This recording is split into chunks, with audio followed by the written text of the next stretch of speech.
This content may contain material that could be distressing or triggering to some individuals, including, but not limited to, discussions of trauma, mental health, violence, abuse, or other sensitive topics.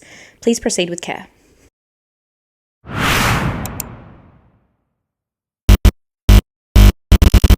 We're back and better than ever. We're sharing a microphone today. Yeah, how's this going to go? We just feel really close and cuddly. Oh, cute. That's enough. We're sitting here with Raquel today. Hello. I'm so excited. For a few reasons. We have a guest, which we've been talking a lot about how we've got guests and they're all lined up. We've got a pretty good lineup, actually. We fucking do. Yeah. We fucking do. And I was actually messaging someone today that I got to talk to you about that I want to have on the pod, but it'll be a virtual situation because she's in Adelaide. That's going to be interesting. Yeah. So, like, it's going to be like a Zoom type. Kind of. We're going to have a few. Well, there's one that we've locked in for virtual. Yeah. And I am really keen for that one. I am actually too. I was thinking which one. Yeah. The only one we have. Yeah. The only one that's locked in. Yeah. And we were talking about it the other day. I'm really, really keen for that one. And then it's a program called Riverside, and it's like created by Spotify. I've never used it before, so I'm a bit like, wow, it's going to be so interesting. bit anxious to use it. But Once again, the girl who does it all for us has decided this is how we're going to do things, and we're doing it like this. To be honest, I was on another podcast. A few weeks ago. It hasn't aired yet. But she used Riverside and to film it because we weren't I did it from my laptop essentially. And she was talking me through how good it is, and I was like, oh fuck, that looks really good actually. So maybe we'll do that. Love that. Yeah, I'm really looking forward to it. But we have Raquel today, and I'm excited for a few reasons. The first one I think is because we're all here. Yeah. Every other guest we've had, it's just been one person with the guest and the other person off camera. You should be. You should feel special. We've literally gone all out today, actually. Yeah, I know. You can't see it in frame, but Bec bought me a candle. I got some chockies and donuts. Let me take a photo of this just so we can add this for... Yeah, I already took a photo. I just did that. Yeah. Yeah, I'm going to add it in the lovely... Love it. Right, look at me. I know. She's vlogging everything. Can we talk about your weight loss? Yeah. Yes, let's. Okay, well, I don't know. I could cut it otherwise. That's the other thing I have to tell you. If there's anything, and I will cut this part too. Yeah. If there's anything that you say or you want to say... Are you fucking right? You just bless yourself too? All the time. Do you? That's so sweet. Can you tell I'm an only child? You're not. Older child. Older child. No. If there's ever anything that you say where you go, oh fuck, I really don't think I should have said that, or even if you're gonna say something just to tell us, but then you're like, I don't want this in there, just say out loud, can you cut this, Izzy? Because then when I'm in editing, I'll hear Raquel being like, she wants me to cut this, I'll cut it. And then you'll get to see the first draft before it goes live anyway. And then if there's something else you want to edit from that, you can do that. Yeah. It'll be perfect before you think it goes to air. Yeah. Okay. Yay. Yeah. Because I feel So don't be afraid of saying, fuck, uh-oh. No, it's more that I get off topic so easily. Oh, you're in the right place. You are in the right place, girlfriend. So, literally, we could go from A to Z so quickly with me.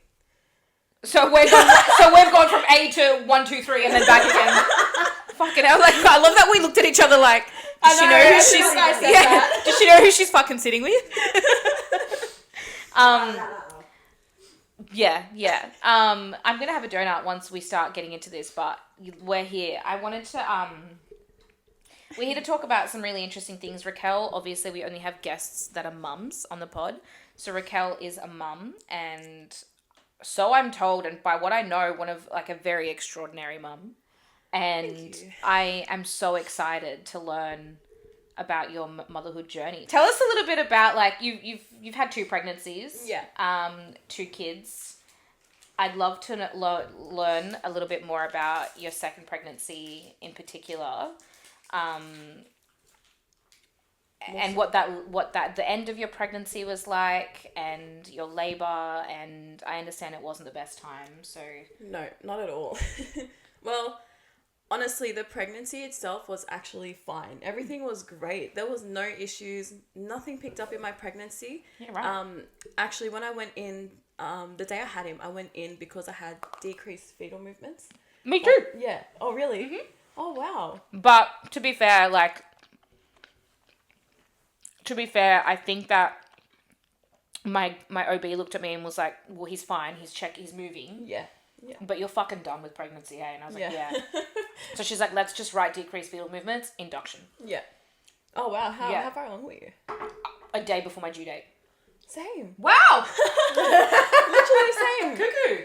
It was actually the same, only to realise, so that's what I thought. I thought my due date was the day after, but turns out I was actually 4 days early. Because you know how like they say go off your first scan, but then they say go off your second. I don't know. I'm also done with pregnancy. I've had 2 and I still don't understand.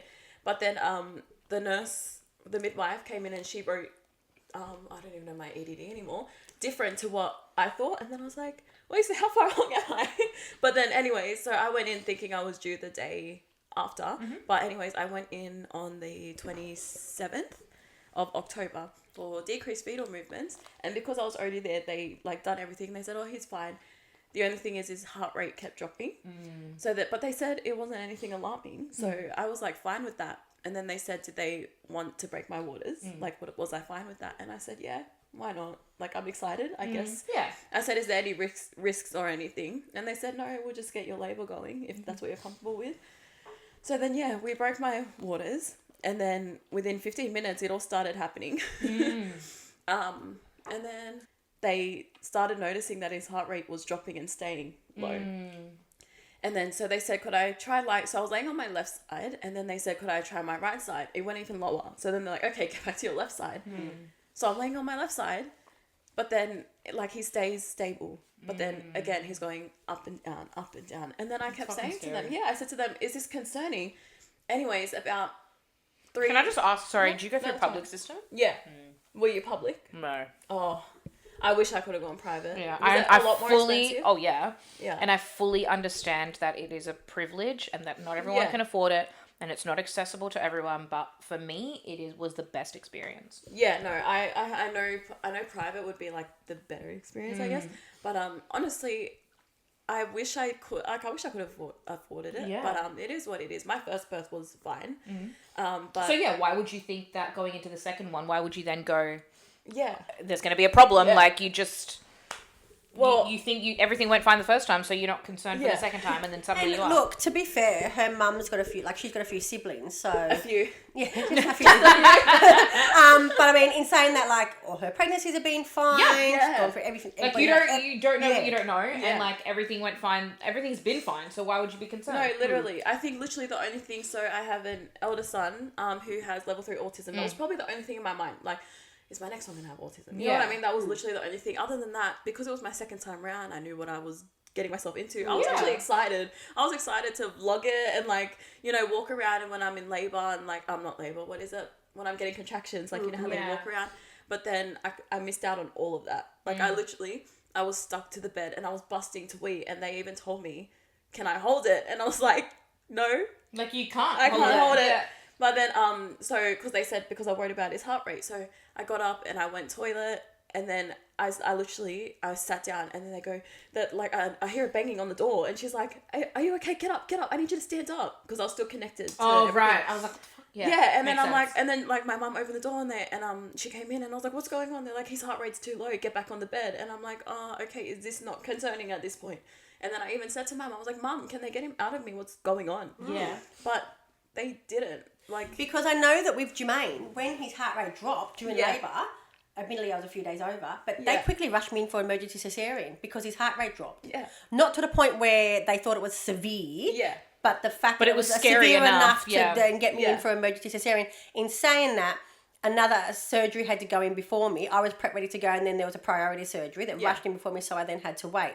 So it obviously wasn't that severe. Yeah. So in Yeah. saying that, why didn't they rush you at that point? Yeah. And that was very traumatic for me, because imagine going through contractions, but then only having to be able to lay on only one side for your whole labour. That was literally what I had to Labour do. itself is uncomfortable. No, literally. Let alone being told you can only do this. And then you have to piss. Yeah, and I literally only peed once during labour, and then when he came out, I was like, yeah, I'm letting everything out. Yeah, of course. But yeah, that was definitely not what I expected. I was so excited going into the hospital, though. I actually was nervous because of the decreased fetal movements, but once I was told And everything's they fine- straight up told you like nothing to be concerned about. Yeah, they did. They actually did. they actually did a bedside ultrasound before that, because before they break your waters, they got to do like that little bedside check. They did that bedside check, and even then, I missed something. Sorry. That's okay. So before they broke my waters and they did the checks and everything, I overheard the nurse doing the ultrasound on me. I actually overheard her say, so my partner went to the toilet when they did that, and he asked if he could go to the toilet. I said, that's fine, you go. It's just the ultrasound. And then I actually heard the nurse when he was in the toilet say, oh, there's something, this doesn't look right. That's actually what she said. Yeah. So then when she came in, I was too scared to say anything. I think because I feel like they're professionals. And not only that, you feel awkward. Like, now, how do I bring this up? Yeah. Like, did you just say Did you just say what I think you yeah, said? Yeah. And then, so when my partner came back in, I was like freaking out a little bit, and I was like, they just said like something's not right, blah, blah, blah. And then anyways, we got up, and it just turned out it was his heart rate. Right. You know, it was just, they were actually concerned. So then now I'm angry because I'm like, why? They were so concerned, but they told you there was nothing to be but they concerned told me. about. And then, so that was, That's rough. yeah, that was a rough time. That's really rough. I don't blame you. So then tell me about him being born. Like, what did that look like? How long were you in labour for? So they broke my waters at about, I think, 3:15 p.m. And then I had him at about 10:17.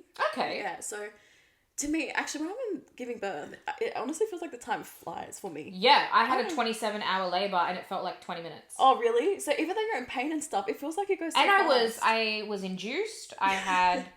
How many minutes did you say it felt No, it like? didn't feel like 20 minutes, I but was like... thinking, fuck, you must have like... No, but like... You must have like had a glitch in the system. Yeah, no, I didn't... 20 minutes is exaggeration, but like I definitely didn't think it was that long. Yeah, Mine no, felt really like I not. went for days. Right. But yeah, I had... Everyone's experience is different. I had 27-hour labour, and I was had an epidural, and I'm someone who medicates myself to sleep. I can't sleep unless I'm medicated. Yeah. I don't remember if I took my Seroquel like that night. I think I might have. I'm not sure.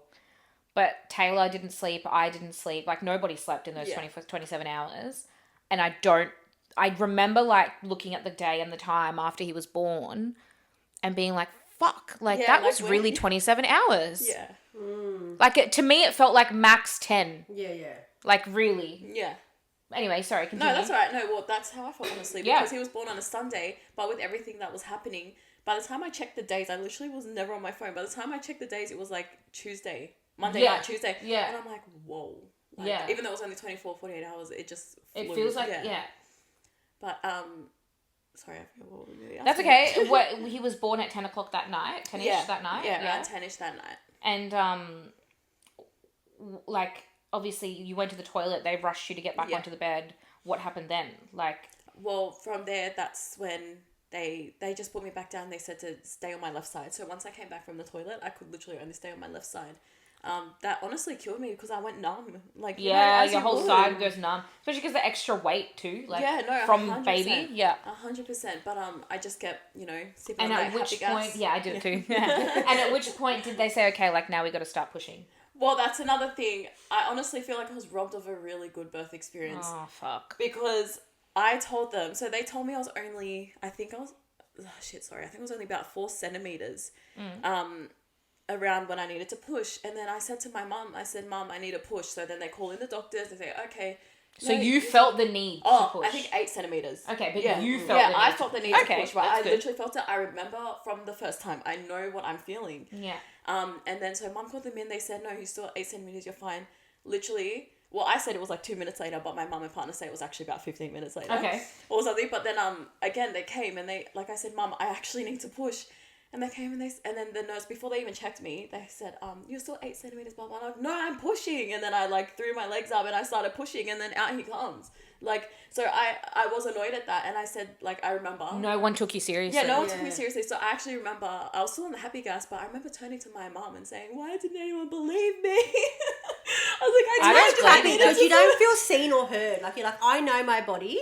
I know what I'm You're feeling. looking at it, but I know this is what's happening. And they didn't, but that's the thing, they didn't even look the second time. Yeah. They just were Yeah, like, so oh, well, it's before not... It was before they looked, and then, like, obviously they looked because I said, no, I need a push, and then they looked, and they're like, oh, his head's there. Like, Yeah. You shouldn't whoa. take any mother for that to be like, oh shit, yeah, that is happening, isn't Yeah. it? Like, if Or mother just- says that, just have a good look. Yeah. And if literally. it's we can't see anything, but we'll just keep an eye on you. Yeah. That's enough to have any mother be like, okay, cool. Yeah. No, I definitely It doesn't felt very, take much, really. Yeah, I was very upset the second time I came around because I still remember, like, she was like, we just checked you, blah, blah. And I'm like, yeah, I know you just checked me, but you I gotta can check still, again, yeah, baby. check Things again. are moving like within a second in labor. Yeah. And it literally, And every human body is different. Every pregnancy is different. Like, it could literally take a minute to go from 8 to 10 centimeters. I swear, because it must have. Like, it no, really. literally. Well, I was 0 centimeters with my first. So I'm just gonna quickly talk about my first. Yeah.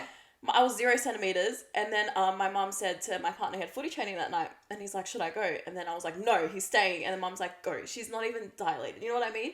By the time he got to training, I was 10 centimeters. Shut up. I'm not even feeling. I was literally 8 or 10, but I was ready to push. But you were like close. Yeah, I was. yeah. Sorry, no, Wow. yeah, because otherwise I would have pushed him. I was literally 8 centimeters. Yeah, wow. And then so literally he gave his phone to his trainer and said, "If I get a call from anyone, yell out to me." He said he gave his phone to his trainer, ran on the field, got a call, and then he Ran literally back, yeah. ran back. I told you not to leave. That was frustrating because I knew what I was Oh doing. yeah, absolutely. Like, you know your body, you know your experiences, and you, if anything, like, good on you for like trusting your body. Yeah. And like knowing this is what I need and this is what I've got to do and well, whether they were advocating listening for or yourself. not, I was pushing.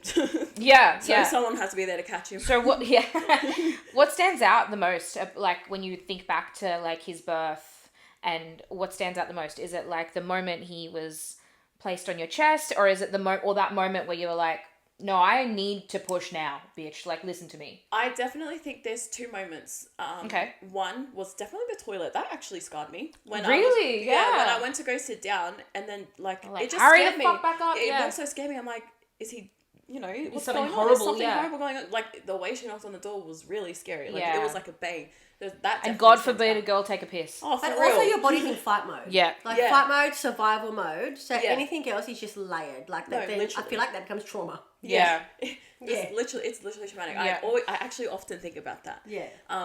But then, of course, the second thing is literally him being placed on my chest. That Nice. is obviously the most beautiful thing in the world, but then he was ripped away in a second. Yeah. He To was check. literally ripped away in a second because they said when he came out, he didn't move. Like, he was floppy. He was alive and Yeah. breathing, Yeah. but he was so floppy, like Yeah. literally. Yeah.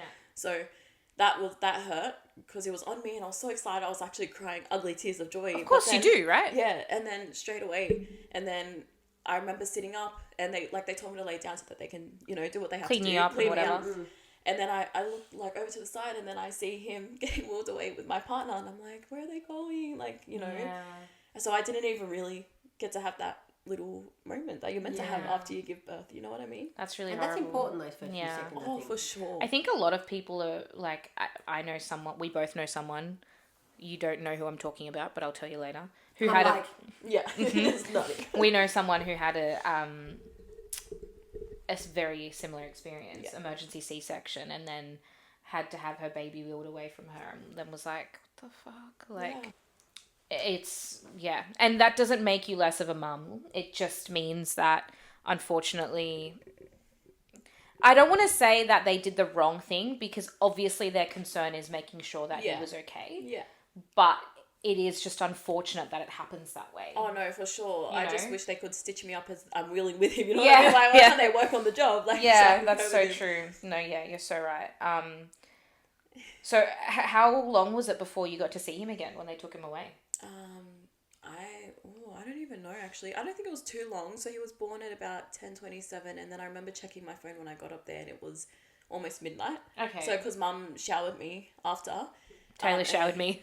we say thank God for mums and partners. But Right, yeah. No, literally. I don't know about partners. We'll see. Yeah. Or mums. You know what? Mums either. Yeah, but you know what? In saying that, I think I said that. Did I tell you about no? I must have been telling one of the girls at work about Uncle Chris during labour. Yeah. When I don't know these stories.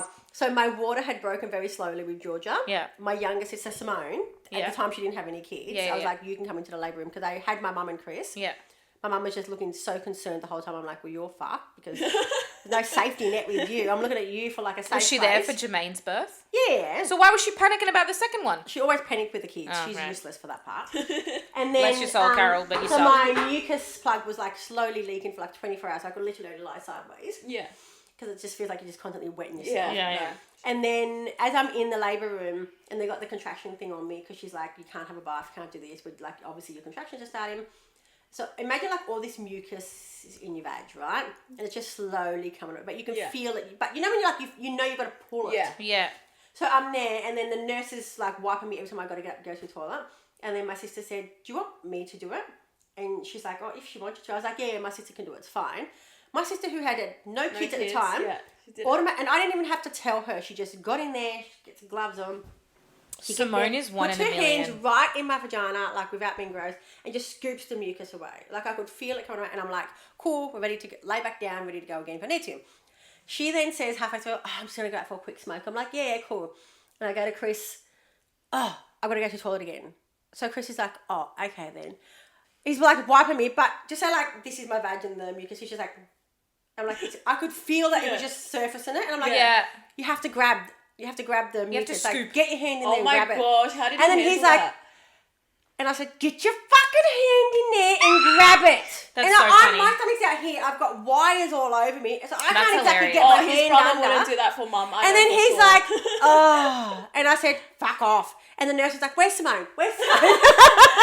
I feel like Simone she is was my just. best. I can just imagine Simone just getting in there. She just not did even what had to be done. Yeah. I didn't even have to tell her. She must have just thought. Well, I've seen it happen a couple of times. But I don't even know if she has. It was Well, no, but she probably saw the nurse do it a couple of times. No, she But was in even the then, bathroom. to just jump in, you know, not She just knowing knew. what to expect. Actually, she'd never been in a labour room Mad with respect anyone. for her. Yeah, I respect that. I was like, wow. She just went in there, grabbed it, and I could feel it. I was like, oh, thank you, because I'm comfortable. And he's just like, No, legit. I was like, fucking get your hand up there and grab it. I don't reckon So any of funny. my sisters would. Actually, maybe my older sister. Yeah, but Mariah. I know, Mariah would probably only because My other sister would not in a million. She'd be like, can't a nurse do it? Yeah.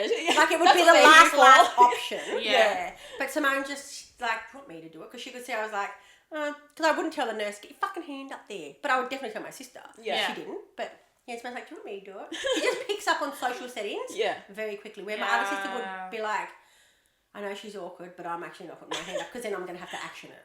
And I'm going to have to touch my sister's vagina. I don't think it was that bothered her. It was what the mucus that was going to come away that she wouldn't want to do it. I mean, to be honest, That's fine. When I see my own mucus, it sort of bothered me a little bit. I'm like, that came out of me. Yeah. I didn't even see mine because I was just, I was paralyzed. Not paralyzed, but like essentially I had an epidural, so I was just like laying there. Yeah. And I don't remember much of it. No, I'll actually know. Well, my mum, I'm going to say she didn't let me, but she pretty much didn't let me have an epidural. And it was more like of a competition because she had all her kids naturally and she's had 8 births. Does that suck? Did that feel shitty? No, it actually didn't because I was like, it's always been I feel like because I was raised by my grandparents and so like me, mum and my older sister, I feel like we have like a sibling type bond. You know what I mean? So I'm like, fuck this, I'm gonna beat you. I can do it. Like I'm gonna go natural. Fair. But then with my second born, I actually like labour pains, by the way. I actually think it's so fun. You're fucking crazy. No, and pushing. It's like such a. Do you know what though? You know, there is someone who is actually lined up to come on the pod in a couple of weeks, and I hope that she talks about this. Has said the same thing. Literally. And she said that it's like an adrenaline rush. It is. And it's like and then it's such like a feeling of competition with yourself. Oh, yeah. Okay. It's a feeling of accomplishment. Don't get me wrong. Yeah. But for me, it was like a competition. Like hold, push, release. Like I just have such a competitive mindset. My cousin's mindset for all of hers was get through this contraction because the next one will be worse. Get through this contraction because the next one will be worse. This one's not going to be as bad as the next one. Although they both went to cesarean, but that was mine. Yeah. Just 5 more minutes. 5 more Yeah, minutes. literally. 5 more minutes. Yeah, and then Because it felt like you've it had was like gonna end. 3 hours of It's 5 more not minutes. Forever. It's not forever. Yeah. I'm one less push away. Yeah, no, and that's what I was thinking as well. But I actually it got to the point where, because I was so numb on one side, I was like, Mum, can I just have the epidural now? Yeah. And then they're like, no, you're 8 centimeters, blah, blah, blah. Yeah, because it's too late. Sometimes it's too late. Yeah, it was too late. But then anyways, obviously I was out of it. And I remember being like, just give it to me now. I can't take it. And then Mum goes, okay, they're going to go get it. And it like took forever. I'm like, Mum, you're lying to me. I know you're lying to me. And then she's like, no, they're going to go get it. And then anyways, obviously it was too late by then. And I was like so mad. But then I'm also glad because I don't know. I feel like I like to feel the pain of what I'm about to go through to bring my kids to life. You know I what am mean? so happy for you, but I couldn't think of anything fucking else. No, don't worry. My friend said I'm the so same. happy for you. Truly, honestly. She's like, no, you're psychotic. My He actually says isn't that great. No, Neither. mine is terrible. I'm such a princess to everyone in my family, but for some reason, I just like it. I like it. Yeah. More power to you. You are the only bitch in the room that feels that way, truly. Honestly, and that's why I was so excited to give birth again. I was excited. Yeah, because obviously you had a good experience the first time. And Yeah. So you got 2 little boys. Yeah. Their names... Kaiser and Bronson. Bronson is the little one. Yeah, my baby. So Bronson is born. You're in this sweet little newborn bubble. 3 weeks go by, and talk us through what happens. So once he was taken away from me, he went up to, not NICU. What's the other side of NICU? Fuck knows. No, it's like with the more intense side. Not intensive care. No, that's intensive care is yeah, NICU. that's for the NICU, but there's like that's the IC in NICU. I think it's high intensive. It's like HD something. I don't know, but he was on that. Keep side. talking. I'm gonna Google. No, okay, thanks. And by 'Cause Google, I that's mean doing my ChatGPT. head. Yeah, my best friend. But so he went to the other side of NICU, the more intensive side. And because he was so floppy, they just wanted to do some testing on him, to see why he's so floppy. It's obviously not normal. And it would be I'm assuming that they are thinking it's related to the drop in heart rate from when he was in utero, Possibly. right? That was my first thought. When I found out why they took him, I'm like, it's because they didn't take me seriously. But anyways, we'll get to that. So then they did some testing and all that. At first they wanted to rule out any ChatGPT is giving me nothing. Anyways, continue. Really? But continue. I'll get it. My mother-in-law knows. Okay. So they wanted to rule out all the infections and all that. Maybe that's what's making him a bit weak. So then once they did all that testing and it came back he didn't have an infection, he was actually so they put him onto antibiotics just to like a preventative measure. Yeah, right. Pretty much, I think. And then I think his white cell blood count, that was really low. Okay. So then, there was so many questions going through, what's he got? I don't know. And then I Googled it. Never Google. No. Straight away, it came up something cancerous. Remember, that was Simone. Yeah. Yeah, I loved hearing that. It's like, I went to Google and I was like, don't look at Google. Don't fucking Google it. Yeah, so... You'll shit your pants and then your kid's going to be fine. No, in most literally. cases. In most cases. But then, and then my partner's like, no, get off Google. Let's just listen to the testing and all that and get all that, over and done with.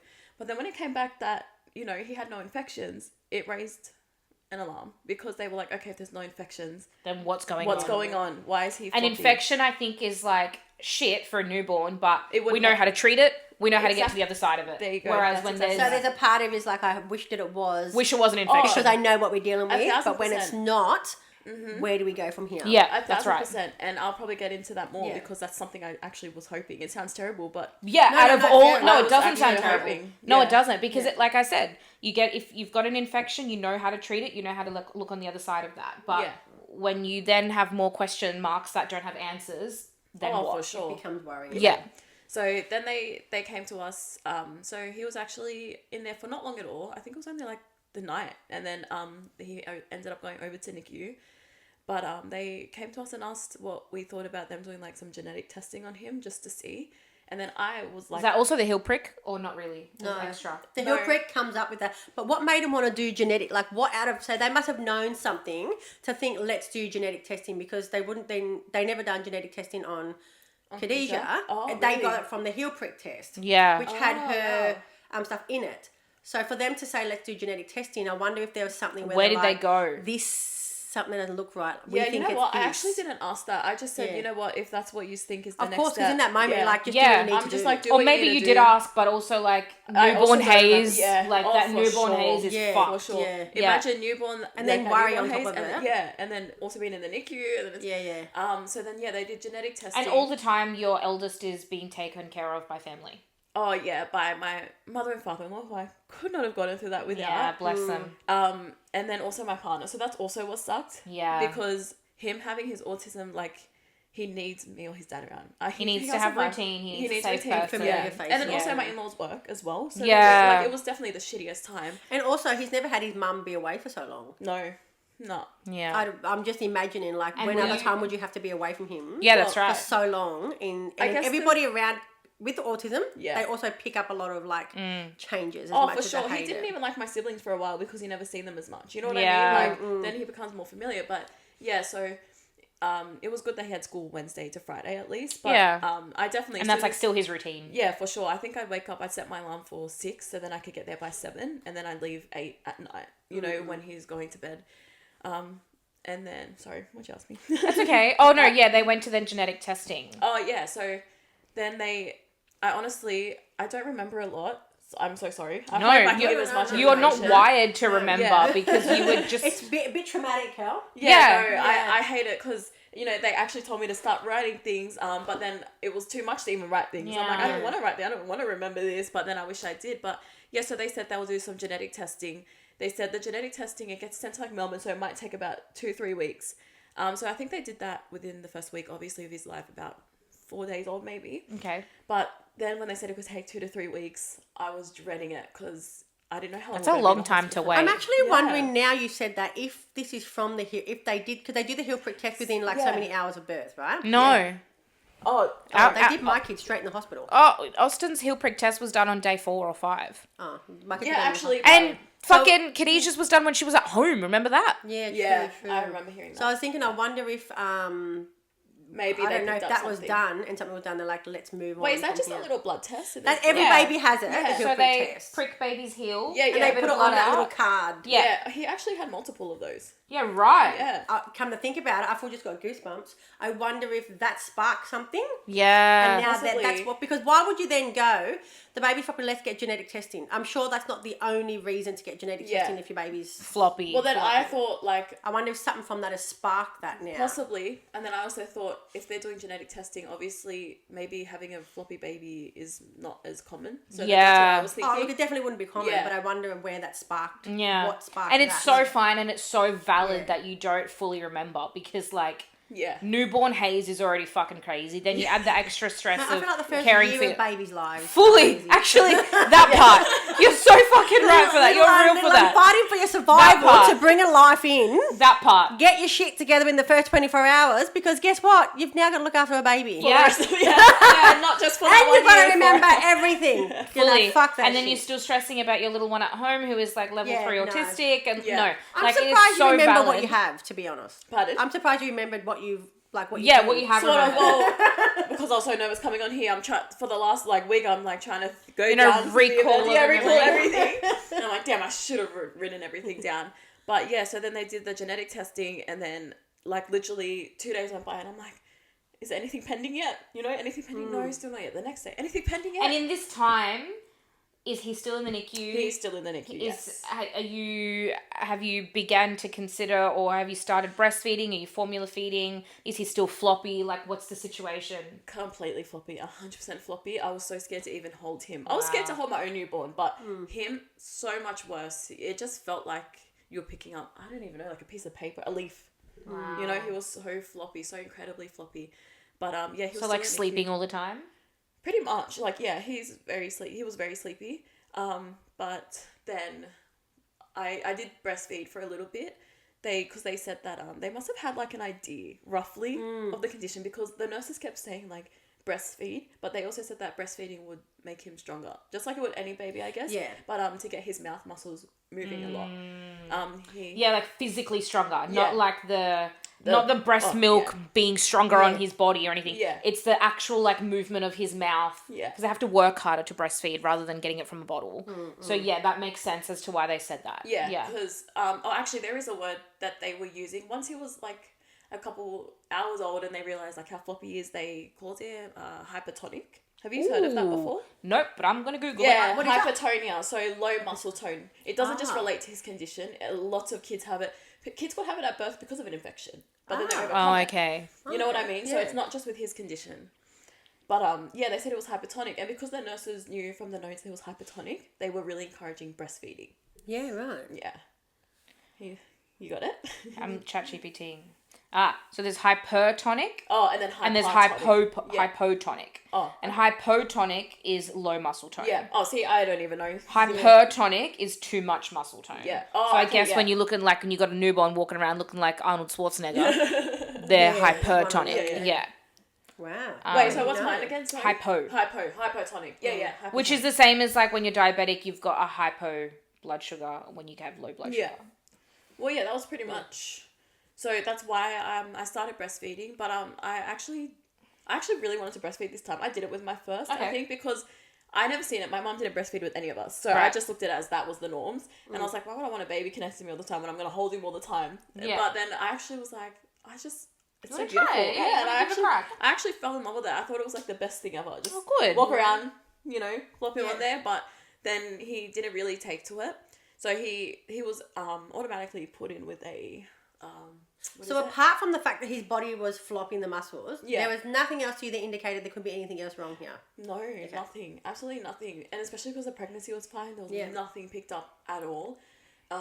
But he had a NG tube from birth, but the first one was in through his mouth, and then they put it in through his nose so that I could start breastfeeding.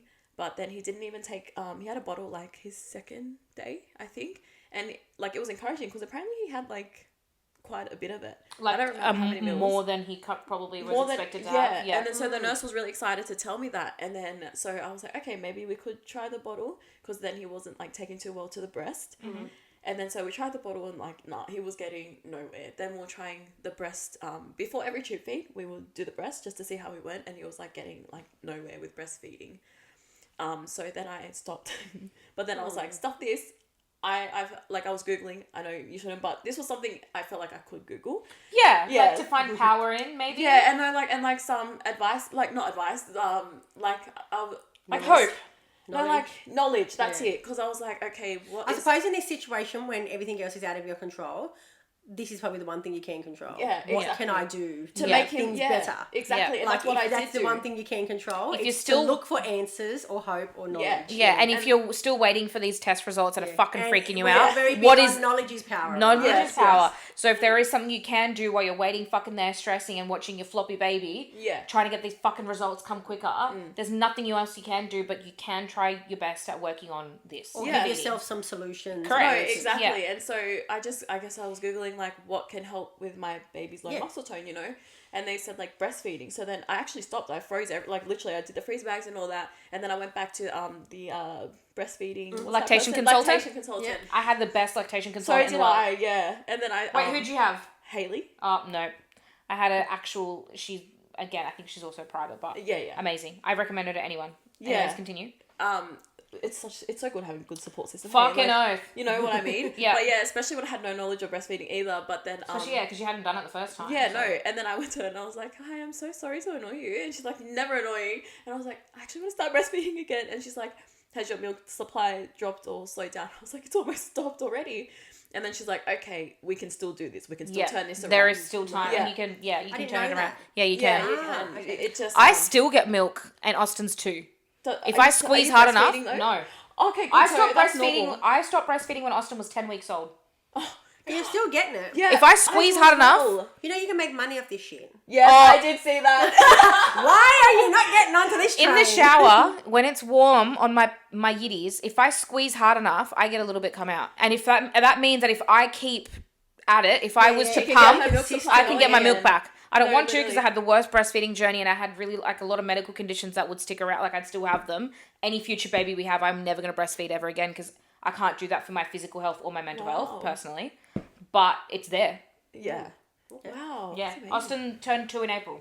Mm-hmm. Damn. And I'm glad I'm not alone because it was literally just the other day I was freaking out because I have the rod, the implant? rod, yeah. and so I only got that not long ago, and obviously that's changed everything. But then I started like Panicking about milk? I started getting tingly again. So I haven't Oh. got like that tingle feeling in your Yeah. nipples, and then I was like, no way, because then I'm like, oh god, am I pregnant again? And I was like, there's no way, come on. Yeah. And then I realized I actually squeezed hard enough, and I even You Snapchatted. squeeze hard enough, something comes out. Yeah, I Snapchatted to my sisters, and I was like, guys, what the heck is this? Yeah. It's not, admittedly, what I have now, it's not milk, it's not white. It's like a sticky liquid, yeah. like a transparent, it looks like super glue. Like it looks like super glue to look at. But, yeah. Yeah. Okay, Yeah. glad I'm not alone on that. No, But yeah, girlfriend, it's super normal. we ended up, going to try it. We went down that route again for breastfeeding. But then eventually it was, because he wasn't home with me, so every night obviously I have to keep pumping, you know, to keep that supply going. And then I think I will say I stuck for it for a week or so, but even that week felt forever. Yeah. It felt so long. But it got too depressing because I'm up at you know, the times that he would be up for feeding. So what is that, like every 3 hours for Every him? 3 hours? Yeah. So I'm up every 3 hours, you know, trying to keep that milk going, and then I look back and there's no baby with me. So it was just too depressing. I'm like, I felt like I was draining myself, and then I was so tired waking up for the hospital and driving to the hospital. I was literally, I'm such a hyper person. Like, I love driving. I like think it's so fun, but I was like literally falling asleep at the wheel. Yeah. No. I was draining myself in a week. Stressed, yeah. And then I said to You're my, like burning the thing at two ends? Yeah, burning the candle at both ends. Yeah, both that's the ends. one. But yeah, and then I was like, this is actually so depressing. But then I didn't really voice that for a couple of days because I thought, no, come on, like, do it for your baby. I'm doing it. You've convinced yourself that you're doing it for your kid. Yeah, right? and then I realized when I actually was really bad. I actually almost had a cock. I don't even know if I've told my partner this. I literally almost had a head-on crash, turning into like the hospital street. Oh my god. Because I was so tired. You're tired. I was so tired, and then not even just tired, but I think it was like depression. Mentally, tired. yeah. And I like Mentally how as tired. mothers though, we push that, like we're just like, we'll compartmentalize it. Yeah. Yeah. So we're like, we'll deal with that later. Yeah. You know that you're drained. Yeah. You know that this is affecting you mentally and physically now, you know. Mm-hmm. But we're still like we normalize the draining of it. Like, obviously it's what every mother does. Like, I've just had a newborn. This is the feeling. Yeah.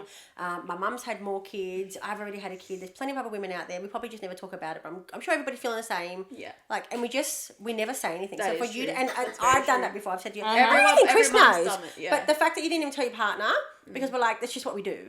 Yeah. Like, who am I to win? It's just what we do. No, literally. And then you've got to also go home to be a partner, a mum. A mum at to your home, toddler, a mum to the husband. yeah. And then there's the travel and commitments in between that, amongst everything else that's going on. Yeah. Yeah. At what point do we think we are not good enough to be like, I'm fucking struggling?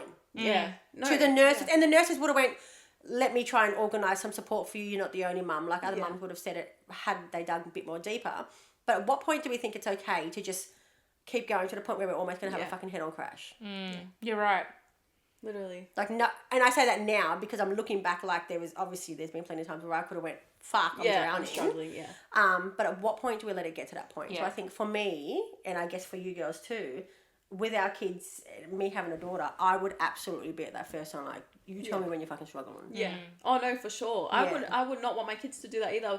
So then why do we do it to ourselves? I don't You want know to. what I don't want them to Yeah. think that that's ever normal Yeah. in anyone's world, and yet we do. Yeah. I think this is why we become the cycle breakers, because we're like, it's not okay. No, yeah. It's Yeah. messed up because then Yeah. it's like everybody's dealing with it, but we're gonna fucking deal with you. No, literally, and we raise our kids to voice when they're struggling. So why don't we, like, as Yeah, moms? You know yeah, what I mean? Yeah, Absolutely. yeah, and I think it comes down to a few different things. I think it comes down to this is the world we were brought in to, like the cages that we've been put in, especially as women. Let's be fucking for real. Like as if we're not allowed to whinge about it. Correct. Yeah. We've been put into these cages of this is what a woman should act like because this is what a woman will go through, and so be it. And that's as far as it goes. And then the other thing, on the other side of it is, a lot of the time, I'm guilty of this as well, and I'm not sure if you've ever felt this way, but you want to be a martyr for your kids. You want to be you don't want them to see you struggle. Oh Yeah, yeah. You don't, it's.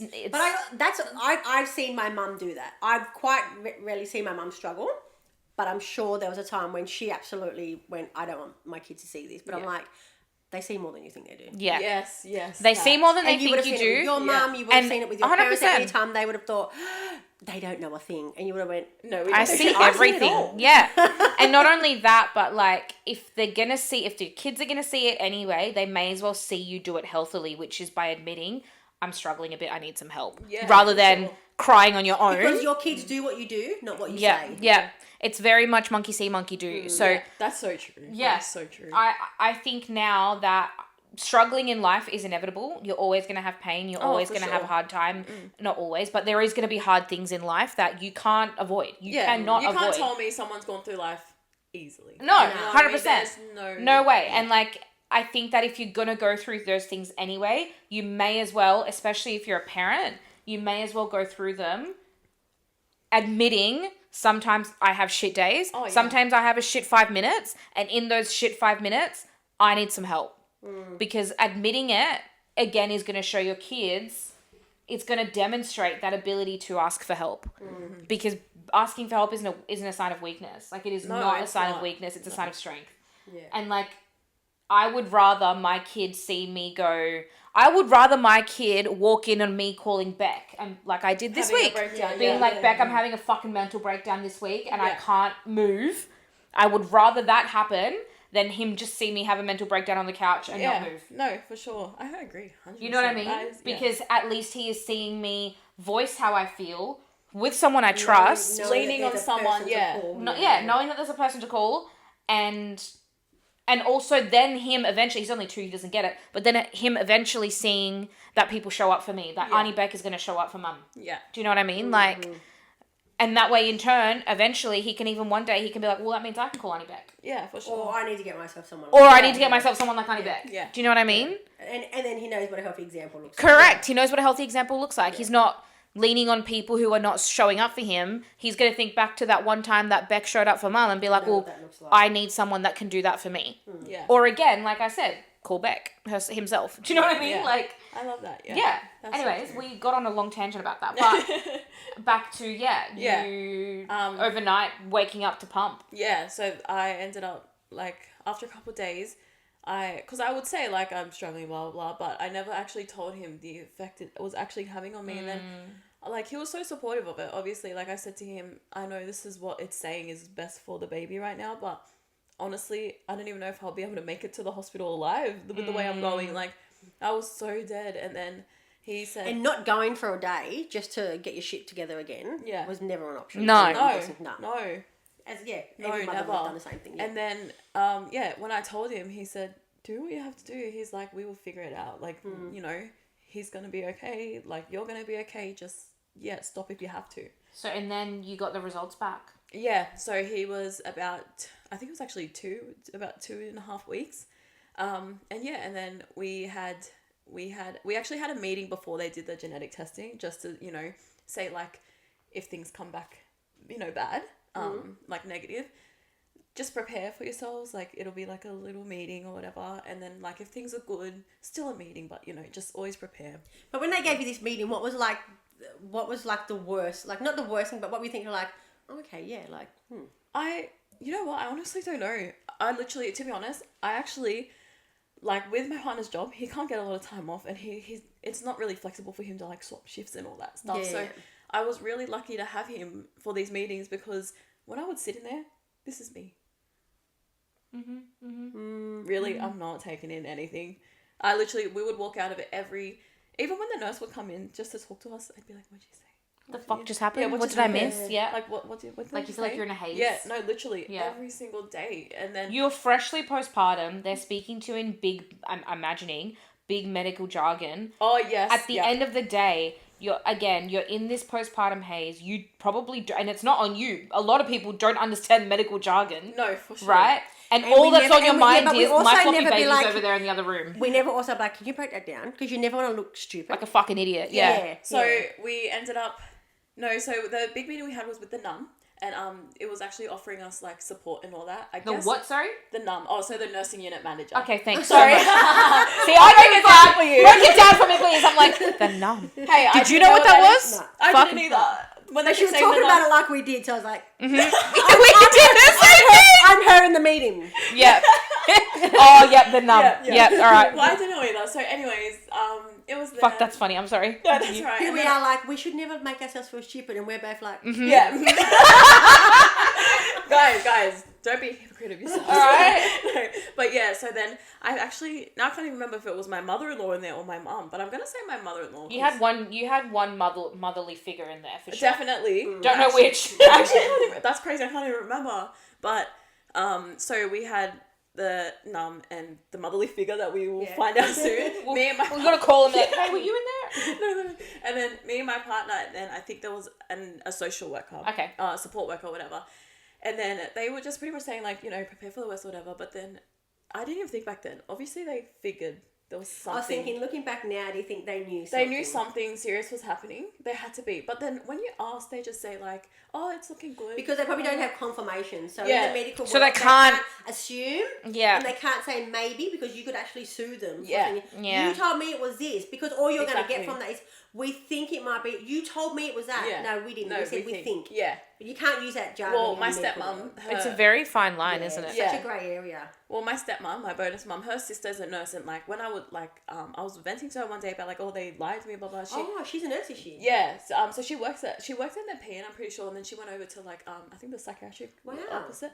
But yeah, and then I was like venting to her, and she's like, oh, Kel, sometimes they do that because they don't want to put their foot in it and like drive you crazy, and they don't even have the answers themselves. And I was like, okay, fair enough. Yeah, and when it's explained like that to you, like, Yeah, okay, yeah. all right, But of course, fair enough. You don't want to add all these what ifs to your plate. That's true. You don't have to. For that's sure. true. If Well, they can avoid it, yeah. But that's exactly what I was doing. So yeah, we had that meeting, and then all was good. I felt refreshed after that, and then about I think it was the 13th of November. They gave me a phone call, and I think I was at school drop off. They gave me a phone call, and usually I'm there, so they were missing me. I'm always there at that time, so they called me, and I'm like, oh, what's wrong? They're like, are you free today for a meeting around 2 p.m? And then I go, yes. And it's so annoying because I could hear it in her voice. I could hear it in her voice. The meeting wasn't going to be a good one. Yeah. So then I immediately start crying. I don't even know why I'm crying. It's just a meeting, right? And why am I bawling my eyes out? Because you don't know that. For me personally, the unknown freaks me out. Oh, for sure. 100%. So like, I can't even. I want to say I can't even imagine what that feels like, but I kind of can imagine what that feels like. Yeah, I feel like everyone's gone through that. Yeah, the unknown. Yeah, You just hate the unknown. fear of the unknown. Yeah, exactly.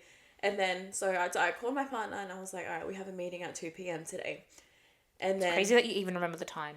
I do. I remember. So that actually stands out. That's crazy. I don't even know who was in the meeting with me the first one, but I remember But you remember the fucking 2 p.m. Yeah. Her brain has muscle memory for that. Shit. No, literally. Yeah. And then, so we went in. I do have to say, I don't know if you want to cut this because I need to say thank you. My partner's granddad, he was an ex-num of, I don't remember what unit, but he was a num himself, and so like he's always like our go-to when someone's feeling sick in the family, you call him. Yeah. And so he was the absolute best because even he knows himself, like so my partner's got a rare liver disease and all that stuff, and so when we go through like all the hospital appointments and that, he always calls and he always says like, make sure if there's any words you don't understand, call me or like call me and I'll sit in the meeting. Yeah, that's nice. And so immediately like I was like, can we call him? Can we put him in the meeting? And my partner actually said no. Like he said, let's just go in there.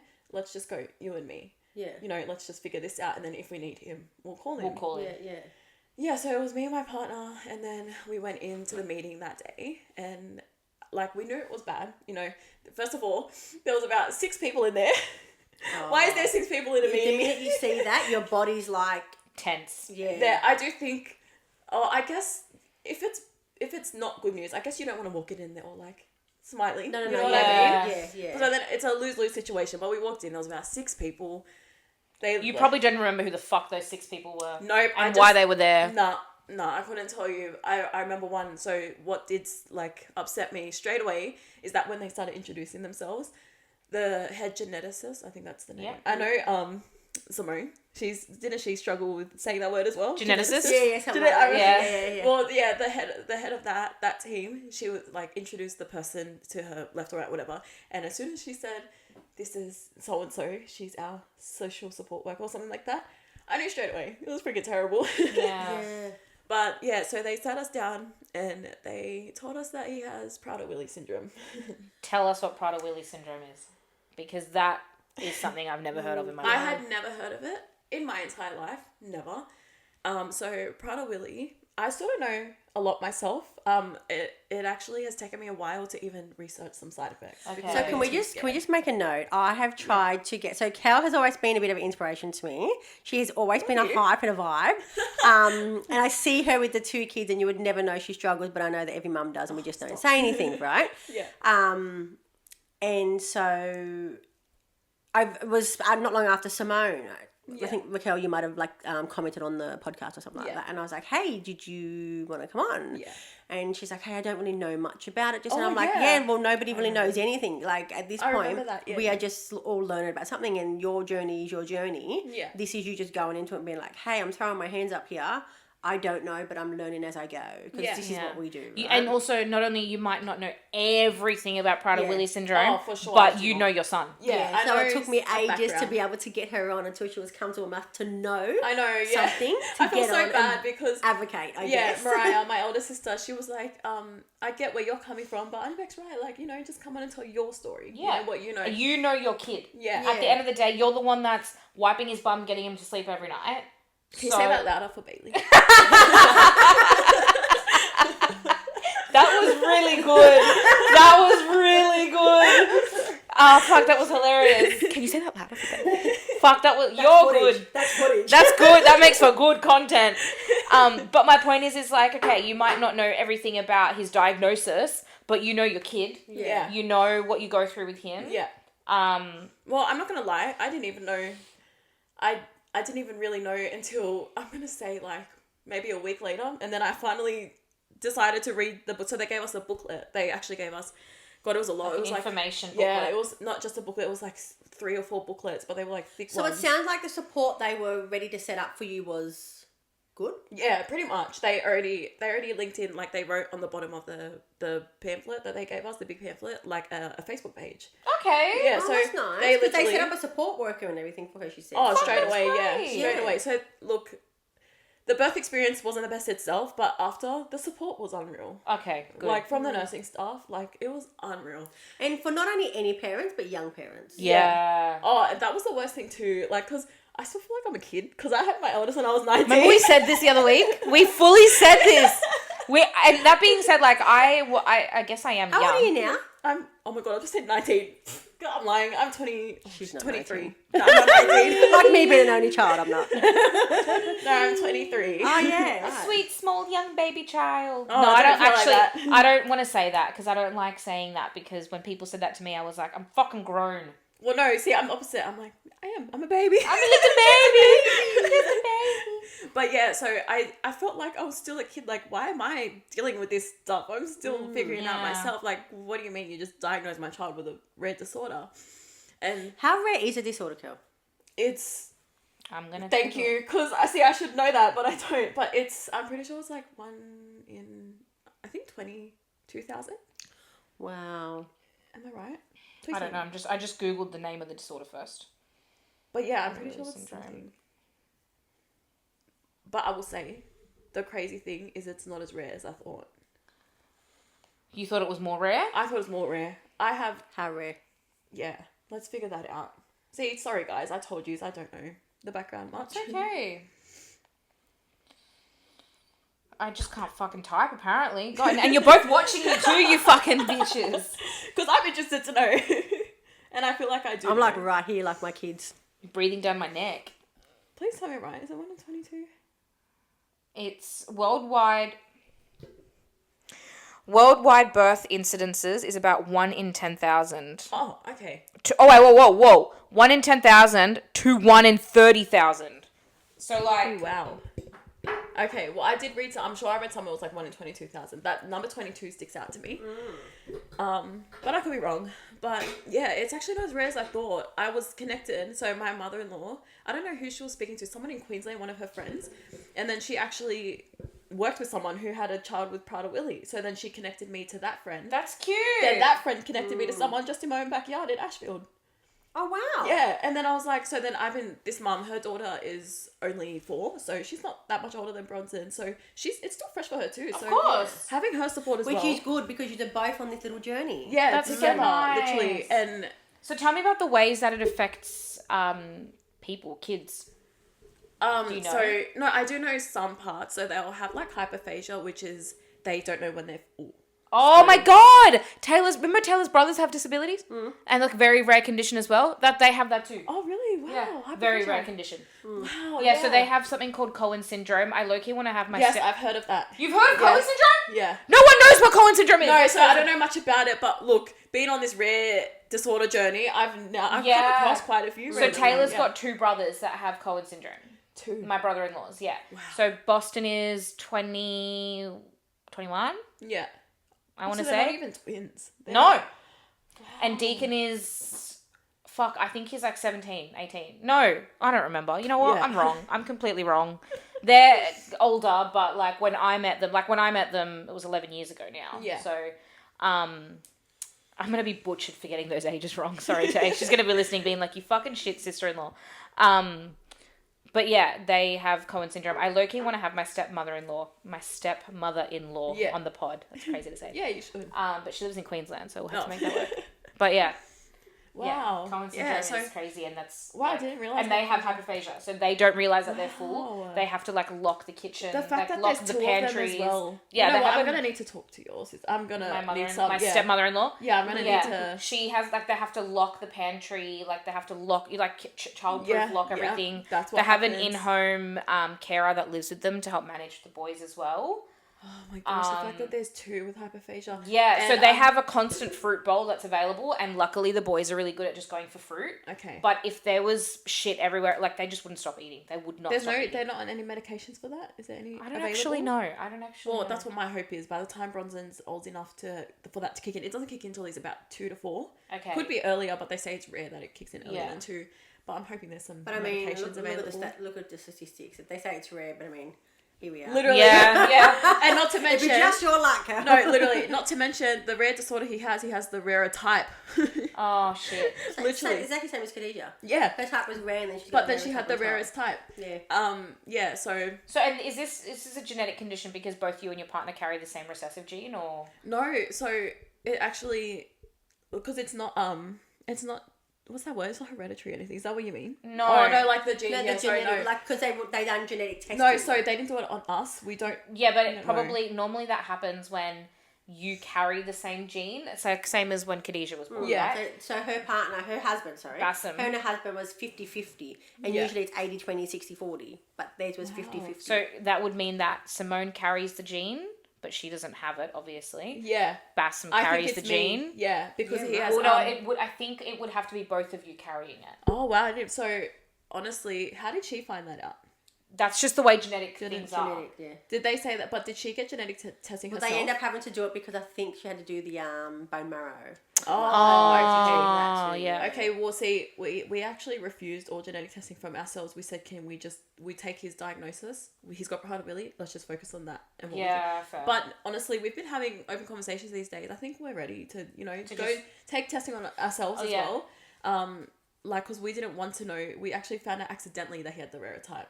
Right. Because we didn't get testing ourselves. So his disorder, he'll either have no chromosome, a deletion of his dad's chromosome 15, Okay. or a double of my chromosome 15q. I'm pretty sure. Yeah, So- so that's where the genetics come in. Yeah. And so Right. I think at this point, just understand his, and then you can then Exactly. get into this. 'Cause And it's an overload of information. Not even Yeah, that. you don't want to overwhelm I felt yourself. like even though we were told that it's not hereditary, we still would have blamed ourselves. Yeah. You know what I mean? And I not only blamed that, if more myself. kids are on the cards, you're going to be like, well, hang on, what's next? Oh no, exactly. But Yeah. who knows? Probably not right now. My hands are too full. But if all goes well, then I always want to be a mum of like 4-6 kids. I love being a mum. But I definitely said My face. She's like, You would be the only bitch in the room. no, everyone says you grew up with like 100 siblings. What makes you want that many kids? And I'm like, because it was fun. Because you Yeah, loved it. because It you was loved actually it. fun. And I have a mummy nature. Like I just, I do. love Yeah, you're it. a maternal But person. no, literally. So I just didn't want to, like, we're going to obviously get testing down the track, but we didn't want to do it. so Yeah, soon. not Yeah, at your that first time. priority is him. It's him. Yeah, it was, So yeah. he has hyperphagia, or he will get Yeah, hyperphagia. so he will have hyperphagia. Again, it's a spectrum, so who knows how bad it will be. He will also have like behavioural issues. Okay. So a bit of anger management and... Do you see any of that coming? He's only like not even one, right? Nah, he'll be one next month. Okay. Yeah. So do but, you see any of that like pre-toddlerhood happening now, where you're like, oh, you're getting a bit angry? I think I thought I did with hyperphagia, but I think it was in my mind. I know he's Oh, having hyperphagia yeah. because his dietitian, even his feeding therapist were like, no, just treat him like a baby for now. Because I'm telling you, it hasn't kicked in yet. Like, just relax. I suppose when it does kick in, you'll be looking back and like, there it is. There it is. Yeah. Got it. Shit, it wasn't then. But yeah. it's there now. But yeah. no, sometimes I feel like, because my first baby was such an easy baby, he didn't Yeah. cry for anything. And he wanted a bottle, you just know because he'll go, Like, he literally didn't Yeah. cry. So then, now this one, he's like, and like, he grunts. He doesn't cry, he goes, and I'm like... Angry about it. I'm like, excuse me, is this it? Is this the Yeah. behavior issues? And then when he's, like, not getting his way, like, he, like, turns and, like, he doesn't throw his head back, but he definitely, like, gets angry and, like, frustrated. Whereas my baby, I never had any of that, my eldest. But I don't know if I could say that's behavioural issues just Well, you just don't know. Yeah, you just don't know, because they're still babies, you know. Still babies, and every baby's different depending on diagnosis or not. Like, Yeah, literally. Just like... And if they're saying treat them like a baby, every baby scream their little lungs out like they've never been fed in their life. No. Because they've got a wet nose. Exactly. Yeah. Yeah. Exactly the same way they would cry as if they were hungry. And you're like, Yeah. Daddy's hungry again. Yeah. No, but I will say, Fine. when he, like, started crying a lot, like, me and my partner were like, what do we do?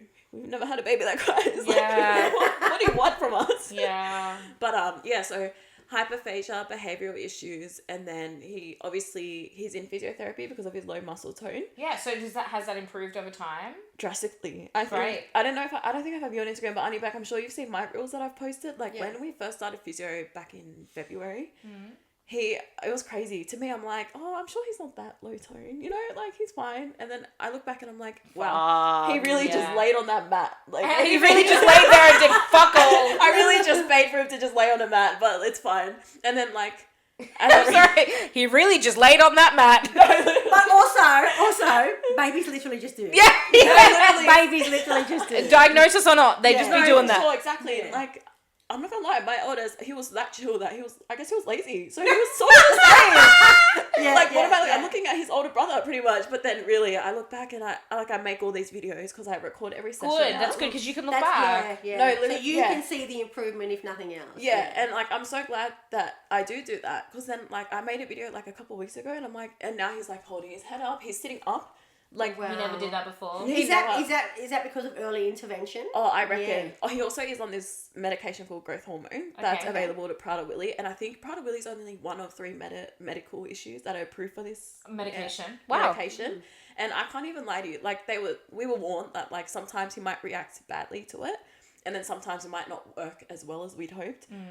His therapist told me on Thursday that he's the best.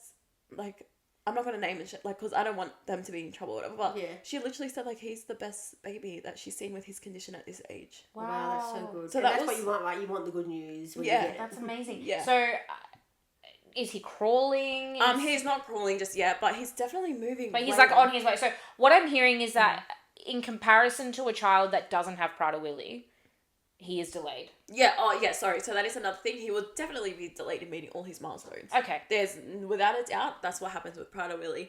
But obviously it's moving along. Yeah, for sure. Maybe just a little bit slower, but moving along. Yeah, and obviously, that's great. When I was like on Dr. Google in the early days, I was not expecting that. And also a lot of the photos were from like the olden day diagnosis. Yeah. Because it is so rare, you would have just had exactly the next baby in the next ward. No, exactly. No, and it would have been like photos out of kids it was treatment. It was actually terrifying. If you go on now, you'll see it, and it's terrifying what you see. Great, and I'm gonna fucking have a look. No. I think the pictures you put up before were like the black and white ones. Yeah, they were fine. Yeah, they were the huge. Yeah. So, like, and I'm like, shit, that doesn't look great. Yeah. Yeah. So look, like. Is that because of the hyperphagia? Yeah, hyperphagia. And but also, the pictures look like those old ones that you would find in like, not about that, but they look like the old medical photos sometimes. Like I'm thinking, you're looking at, I'm waiting to see them in like a wrought iron bed in that hospital, you know what I mean? Yeah. I'm thinking it doesn't really give you up-to-date stuff. But see, a lot of them do look a bit older, the photos, but and see, growth hormone didn't exist back then, so it didn't aid in, helping what it needs to, so that like pretty much... It doesn't sort of replaces the hormone that he's, like, essentially missing out on. Yeah. But even though he's got double, like, obviously, it still works the same. But it helps to tell his brain that he's full, it helps his muscle tone on, and he has improved so much. That's incredible. And I'm like, so happy to hear that. Yeah, back in the day when, like, I guess I was already, like, excited for his first birthday when he was born. I'm just such a happy person. Like, I love to celebrate, And so, like, I was already thinking of those things, and then I thought, wow, we're never going to be able to throw him a first birthday. He's just going to sit there. He might not even be sitting up. Now I'm so excited because he's sitting up, he's moving around. Is he like army crawling or? Not really, but I need to set up cameras because I'm like, how do you get from there to there when I go there? But then when I'm watching you, you're just sitting there. Like, what do you mean? Like, it's frustrating. So I think he is like slithering, like something unintentional crawling, doing something to get him like that. But that is still a huge achievement in comparison Amazing. to what you originally thought you Yeah. would be walking Amazing. into Literally. a few months before his birthday. Yeah, I literally cried the other day because he said his first words and it was Fuck! Dada. I did see that. Fuck it. Oh, yeah, I seen that. Do you know what? To be fair, Austin was saying dada too, and he doesn't have a dad.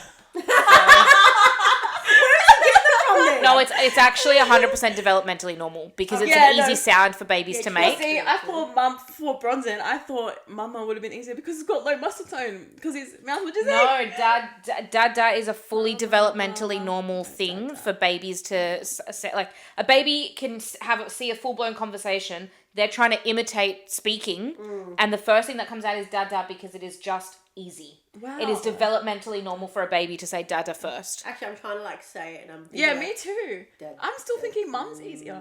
No, because it's just a hum. it's Mama. Dad. Yeah, what the heck? you two look like fucking idiots. No, apparently it's just the way it is. Dad's just an easier. thing Okay, to so say. why did he say Nen first before Mum too? Because I live with my mother-in-law, and so she'll be like Nen. We just had this conversation today because he said it in front of my sister-in-law, and she's like, "Is he saying it?" I was like, "Yeah, he said it before Mum."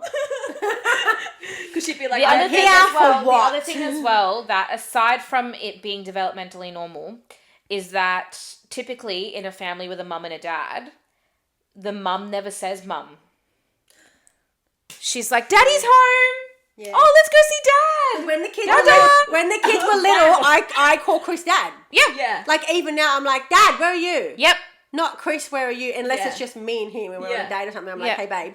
But other than that, if there's kids in the room with us, I'm like, where's Dad? Dad, where are you? And he's like, I'm on the toilet. I do the I'm same here. now But with he will Taylor. never say, Mum, where are you? He'll be like, babe, where are you? yeah." Well, it's not just that. Like, typically speaking, mums that are the stay-at-home mums, dad's at work. Yeah, this isn't daddy's home, this daddy's is a going to say bye to stereotypical life, dad. right? Yeah. Because obviously we have two makes mums in sense, our though. family. Because you're never saying mum. Wow. You're always the explosion sound up that they there. hear. The sound that they're hearing most Okay, is we'll dad and excuse dad, you, dad. Bronson. Fair enough. Fine. Not for the Nen, but for the No, dad. for that. I'll Yeah, take but that. even then, you probably are saying, Nan's here. Where's Nan? Well, we're going to Nan. We're But gonna. then Oh, she you live also- with Nan, right? Yeah, and she works from home too, and so Exactly. like he's yeah. So. Yeah, let's go see Nan. What's Nan doing today? Yeah, like that's literally. probably what it is as well. But yeah, Willing to so bet. he's definitely meeting the milestones. Obviously a bit later than what we'd hoped, but he's getting there. He's thriving. Yeah, he is honestly thriving. Like Oh, what a blessing. I wish I knew I was gonna be okay because I spent the first freaking couple months of his life just so sad all the time. Yeah. Like I didn't want to leave the house. And you don't have to answer this, and if you want to, or we can cut it or whatever. But do you know about the life expectancy? What that looks like? They say 30 years. Okay. So that's another thing. When I googled that and like that's what came up, I was like, what the heck? Because they say of the hyperphagia. And then also another side effect, is that laziness. It's literally, you can't help it. I guess they just can't help it. They literally I wonder if cannot. it is just like the low muscle tone, and they're like, it's too much effort for me to. No, literally. So when he first started physio and he did his little first rolling over, he was exhausted. Yeah. Like I could see it in his Bro face. probably took a nap for 4 hours. What do you mean he used to sleep through physio? Like Yeah. literally, I used to feel so bad. I was like, sorry guys, I saw he was awake before we came. Yeah. But yeah, no. Then he even used to cry when we got there. Like he knew. Yeah. Like he had to work hard. But now he loves it. Okay, good. Literally. I wonder if it the laziness and the hyperphagia. So 30 years is what they expect. That's what they say, but I'm on a Facebook page and there's so many that are like 50, 60. Great.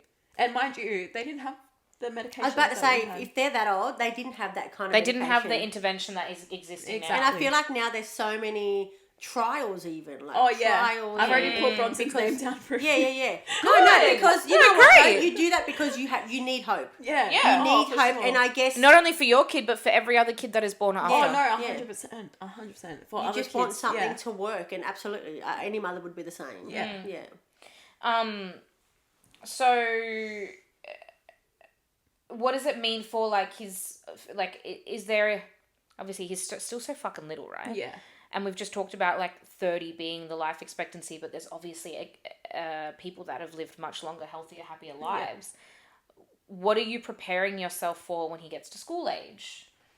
Honestly, the biggest thing right now is just trying to figure out how I can keep him in like that calorie deficit he needs. That was like that's one thing that honestly I just look at him as a normal baby right now.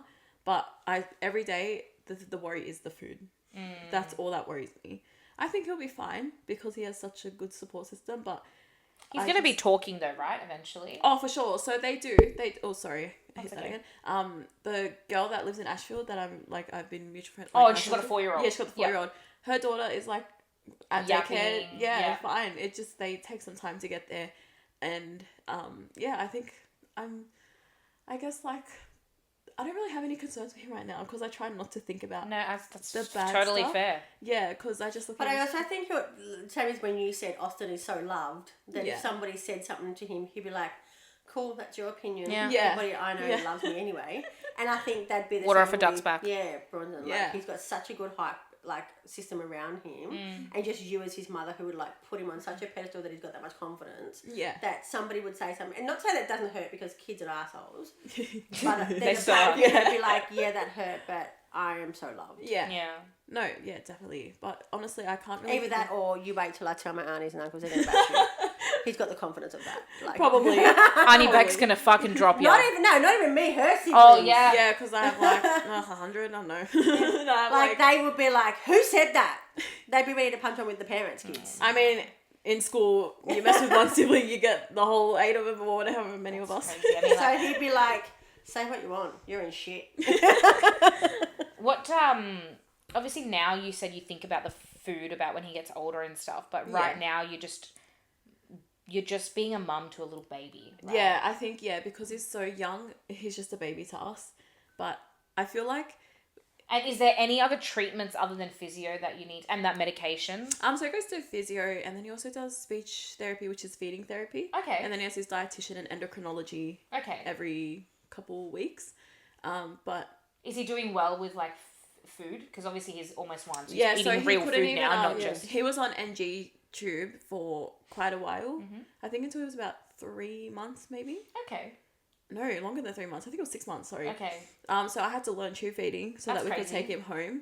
And is that like with the way you push it down? Yeah, with the syringe. I've never seen. I don't know anyone that does it, but I follow this chick on TikTok, who actually I'm gonna send you her later. She's from the UK, and she has a little girl that has a condition very similar, but I don't think it's Prader-Willi. Yeah. It's low muscle tone, and she has to tube feed her baby as well. Yeah, because they can't chew. And they can't chew and swallow properly. Yeah, so he actually had to start solids earlier than what a baby would to practice his mouth going. So I was terrified. I'm like, if he hasn't got good mouth muscles, how's he swallowing? Like, it's going to be okay. But I guess that's just a risk you have to take to help them. I'd be starting the food sitting in the fucking car park with at the hospital. Like if something happens, do you know how many people that I've heard of that do that with peanut butter? The first time they give their baby peanut butter, they sit in the car park at the hospital. Taylor wanted to, and I was like, no, we're not doing that. We're not going to be those people. My husband is the one that's we'll soon find out if they're allergic to seafood. We'll soon find out if they're allergic to egg. Just give it to him. I'm like, this is not our children. He was doing it with his nieces and nephews, his brother's kids, Ali's kids. Yeah. That's okay. We'll soon find out. And Ali's like, yeah, but just in case, he's like, we'll soon find out. I'm like, they're actually not our kids. And he'd do it with my sister's kids. They're not our kids. 2, are you going to take him to the hospital? He's like, yeah. Like, hand on my heart, I think he absolutely would. And he'd do the right thing for him. You can't do that. Well, yeah, there are people that they give their kid peanut butter for the first time, because obviously peanut allergies are, quite serious. Yeah. You go into the car park of the hospital, and then you try peanut butter. Right, and then you sit there in the hospital car park. Person, but I don't think I've ever been that anxious. I've known so many people that have done that. I see why. Yeah. Yeah, I see why. I don't think I would. No. Yeah, but that being said, though, I wonder if those people either have their own peanut allergy or have seen somebody else have a peanut allergy attack or whatever, because for it to be that scars severe, you. Something would have had to have happened. Yeah, I don't know, but I know people do it. Yeah. That's my point. Yeah, so we started doing his feeding, and I think about he only just turned 3 months. I don't even think he was. I think maybe purees though. Yeah, really soft purees. And then he was on that for a while, and then even with his tube feeding, he needed thickener. Okay. With it.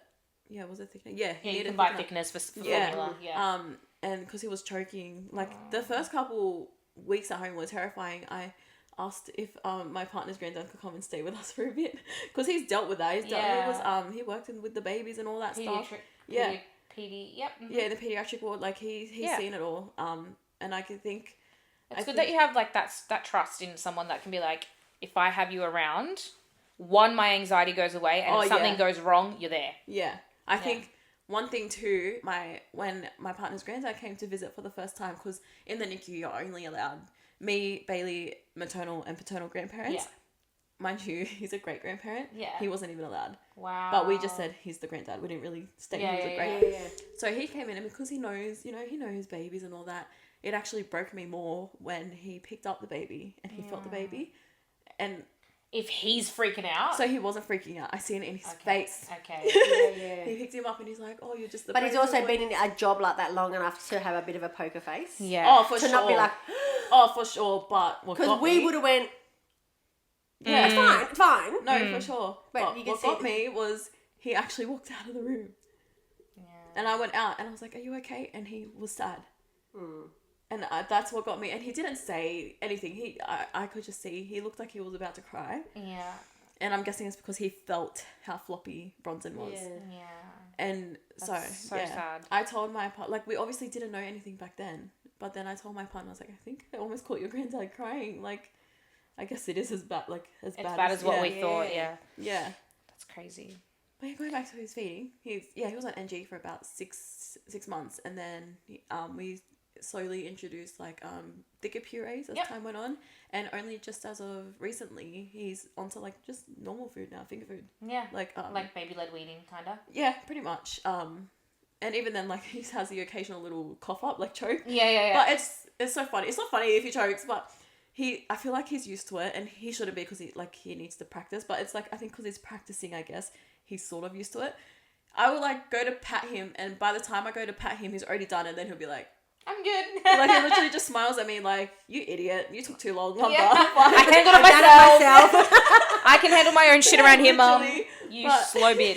Literally, he's doing so good right now, but because it's still early days, he's just a baby to us at the moment. My thing is it's more mentally, and I can't stop thinking about the future. Yeah. Especially having Kaizen as well. Yeah. Now I'm worried about a world that will fit in both my kids, hopefully. You know what I mean? But that's on you. You got to create that world for them, and it sounds like you're already doing it.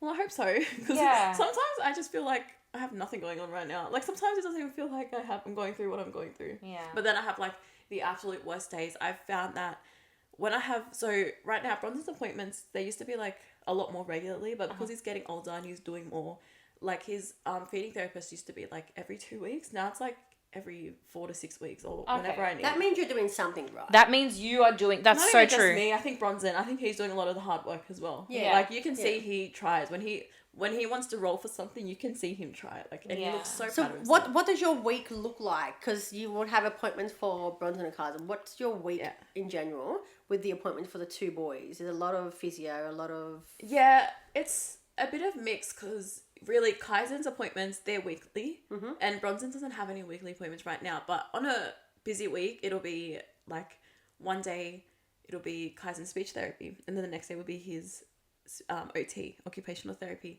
and then on the next day will be Bronson's physio, and then we shoot off to Ashfield for his feeding therapy, and then endocrinology. But honestly, I sort of try to put it because Bronson's are all within 4 to 6 weeks. I actually try and put them in the same week. So you can just smash them out. Smash them out, and not even that. I found that after every appointment, I was getting so sad. Oh, really? Yeah, I think because I realized, wow, this is not the life that I thought I was going to have with my kids. You know what I mean? And I also wonder if having them all in the same week is helpful because you meet with one specialist and then you need to tell the next specialist And what that- you've just done with the previous one. That At least you honestly can does all help. have it all in the same You're week. the mediator between that one and that one Yeah. and that one and that I one. imagine they're not all talking to each other. Yeah. You know? Oh, yeah, they see each other and if they need, but yeah, no, usually it's me, relaying information, but yeah, that honestly does help. That probably would help too. But yeah, I actually figured instead of being depressed every second day, I'll just get over with in 1 week and then I'll have a little cry about, the life we have now and I'll get over it and get back to my mum. And then you go play with your kid and have a good time. Yeah, exactly. And then I realize I don't know, I see this not me, oh my god, quote the other day that said, I'm sick of seeing people say these kids were given to strong parents or whatever because I wasn't strong until I had to be. And Because we have no choice. yeah, and then I was like, you know what? That's a really I used to beautiful really thing. love people saying you're so strong, how do you do it? But then it actually did get draining because I'm like, I had no choice. What's my alternative? Yeah. Yeah. If I don't get up and do it, who's going to do it? Yeah. You know what I mean? And And not only that, but like if somebody said that to me, my answer would be like, I don't fucking feel it. I don't. And then you're on this pedestal of if you ever cry, if you ever ask for help, if you ever have a panic attack, if you ever have a meltdown, I'm not really allowed to because everyone said I was strong. You were just about to say what I was thinking, because I was just like, I never have thought about it like that way until just this second. And, and when people say you're so strong, they see you just powering on. They don't see the behind the scenes. They don't see what my partner you having sees. a little breakdown at the end of the week of all the appointments. You struggling of what life should look like versus what it looks like. I feel like when they see 30 seconds of your life and be like, you're so strong. It couldn't be me. Yeah. Exactly. Well, I feel like but who would it be then? I feel like if someone says to me, or even like yourself now, you're so strong, it's like, well, now I have to be. Yeah. I don't have the opportunity to not be because you've put me on this pedestal and that's how you expect me to exist. So if I have a mental breakdown about my son's endocrinologist appointment, I'm not allowed. Yeah. Exactly. Because you've told me that I'm strong. Yeah. And then I have realized that I've honestly, can I talk about my weight loss journey? You can talk about whatever you want. This is your journey. Okay, so this is your podcast. Raising the children. You get it. So as of Imagine I was like, nah. Okay, bye, I'm gone. As of January, I think it was like literally the first week of January. I don't know. I just, mind you, I've never really been like, to me, like a big person, and I was never like, you know, I never felt uncomfortable in my own skin during my whole pregnancy or like, you know, even after giving birth, because I was so busy to worry about what I look like. You know what I mean? Yeah. With all the hospital back and forth. And then, I don't know, he was home with me in January and I was just like, you know, feeling good that he was home. I was happy. Our life was finally getting, you know, sorted. And we ended up investing in like a home gym, because once we got his Bronson's Prader-Willi diagnosis, we realized we're never going to have time for the gym. We're going to, like, for the next couple of years, we're going to be therapy. And so I was like, okay, let's just take this. Let's just splurge a little bit. It's going to be worth the investment. And so before I started actually exercising and using the gym, I was like, I'm going to jump on the scales for fun. And I was damn near, I think it was like 100, almost 101 kilos. I would never thought you would have. Yeah, but even back, everyone keeps saying, even like at like Nan's funeral, they know, everyone was like, oh, you didn't look as big as what you weighed. And then so I was on. But in saying that, I also never looked at your weight. I was just like, Kel's such a good person. just looked at her soul. Yeah, I really did. You just looked at her soul. Bless your fucking heart, Beck. That's why I never know how old people are. I'm like, I never know. I'm like, you're just genuinely like a nice You don't look. person. You don't look into their. You don't look at their wrinkles. You look at their heart. I'm like, you're just a real fun person. And they're like, I'm actually 64. No way. I actually want to hang out the RSL with you. Like, Let's go do bingo. yeah. Well, yeah, no. So I was like, and then I realized, I was like, wow. To me, I actually laughed. I thought I'd be so much more depressed, but I feel like I just went through so much. How could I be depressed about that? You know, I did that to myself, but I just laughed. And then I never even told Bailey, like my partner, what like I weighed. He always be like, just tell me. And I'd be like, that's so rude. You didn't ask a girl that. But really, I was sort of like embarrassed in a way. But then We just had 2 kids together. We also sleep in the same bed. Yeah. Because I'm not allowed to know what my weight is. You've seen me naked. You've seen me naked, but you are never to know my weight. We've gone through really like draw the line. stressful time with our kids' health and whatever. but you cannot know how much I weigh. You must never know that number. Thanks, But yeah, Beck. so I guess like an outlet for me. No, I'll let you fix that first. Yeah.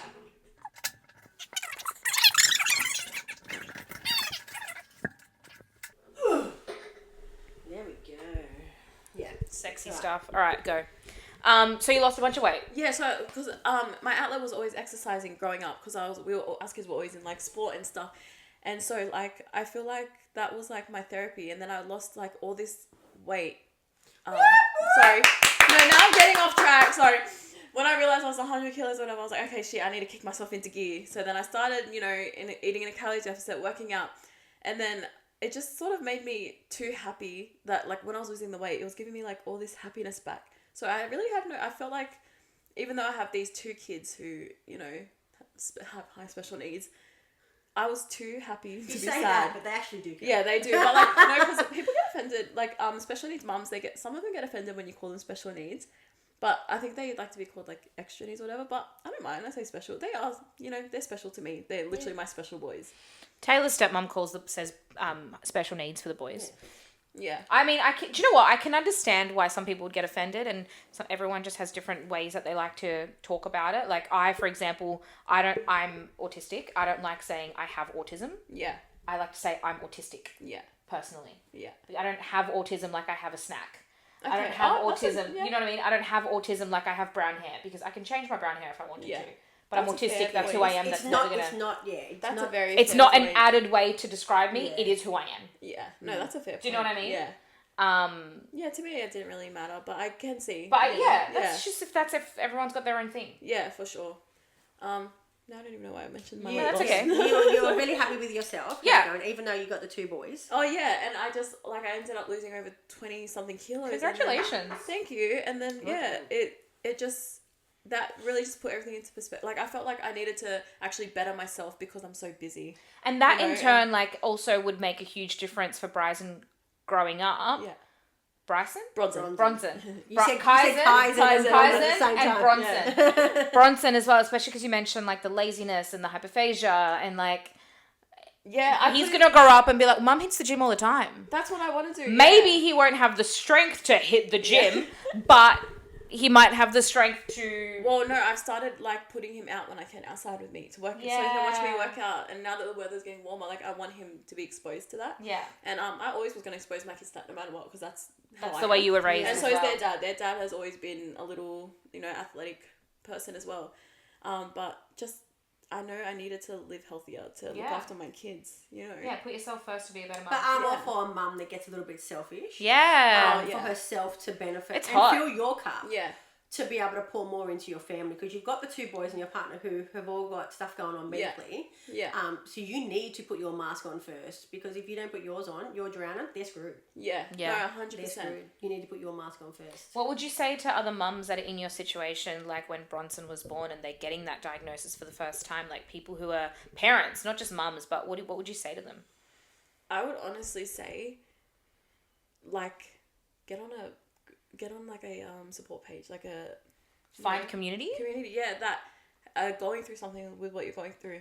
I didn't with Kaizen when he got diagnosed with autism because I was too. I don't know. I feel like I was ashamed and embarrassed. That sounds terrible, but I was like, oh, my kid's like so different to everyone else. But now I'm like, my kid is so different to everyone else. Like, I love this. Like, what do you mean he's 4 and can read a book start to finish, That's crazy. But I was like, and then I was like too overwhelmed, and like everyone around me was like, join a support page, sorry. And then I was like, yeah, I will. I literally did this year. He's been diagnosed. He's been diagnosed for 2 years already. It's with me 2 years. Find your village, girl. Yeah. No, literally. And now I'm like, wow, why didn't I do this sooner? As soon as Bronson was diagnosed, page straight away. You know what I mean? And obviously you've been connected with people. You've got friends now that have, Yeah. you know about Cohen syndrome. Like, I don't Yeah. know anyone that knows about Cohen syndrome. other Yeah, than people in I our honestly, family. I was on this random page the other day that had like rare diagnoses. Yeah, And I right. came across that. But yeah, I definitely think find that support, because I know it's a rare, like with rare diagnoses, you're not the only one. Yeah, 100%. Someone else is going through But it. in that moment, you feel like you're the I'm only one. Yeah, for and sure. why me? Yeah. Like there would have been some point in your life, and correct me if I'm wrong, where you would have went, "Fuck, as if I don't have enough going on." Yeah, for sure.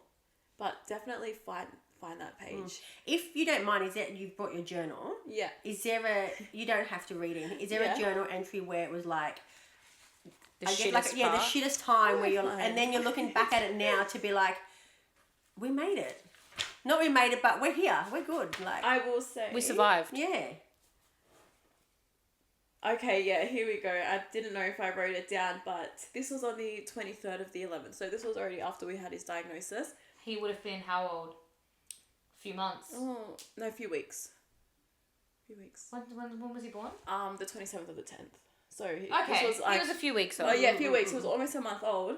Do you guys know what high flow is? Because he was also The high flows of oxygen. and all yeah, that, because he was on oxygen for a lot of his NICU stay. Okay, didn't know that. But no, we were. I know. I'm sorry. I should have mentioned that earlier in the podcast. That's all right. But yeah, so he was on high flow oxygen, and then we were blessed enough to bring him home as a baby. He didn't need any support, just with the NG feed, obviously. Yeah. But on the 23rd of the 11th, I was on my way. I think I was on my way to the Move hospital. your microphone. Oh, sorry. I think I was on my way to. I'm not going to read the whole entry because it No, actually just doesn't read. make Just sense. read a section. That's okay. Read whatever you feel is yeah. best. It says he was off high flow for nearly an hour, and he did so good that the nurse said he could possibly come off it. And I do remember this. The next day, he did come off it, And I was so excited because high flow means then he'll only be on the oxygen, which is a step down to just coming off support, like breathing support It's altogether. just next level. Yeah, exactly. So I came off the high flow, and then within the hour I got a phone call. They put the high flow back on. Yeah, so that was a real kick in the gut. It felt like a step Backwards. not just one step, 1,000 steps. Every little step back felt like 1,000 steps. But that was a hard time. Yeah. What would you say to Raquel back then? Like when this first happened now, what would you say to Raquel almost a year ago? It sounds really cheesy, but you're going to be okay. Yeah. Literally, it sounds so cheesy. It's not because that's all you needed to hear. Yeah. Oh, you know what? That's not all I needed to hear. What did you need to hear? Accept the help, girlfriend. Yeah. My mother-in-law, like, I don't know why, but I think because as a woman, you're just like sort of naturally closer to your mum/mum's side, right? Of course. Yeah, and so like having Kaizen, I had Kaizen and moved straight in with them. I didn't have my mum around me a lot.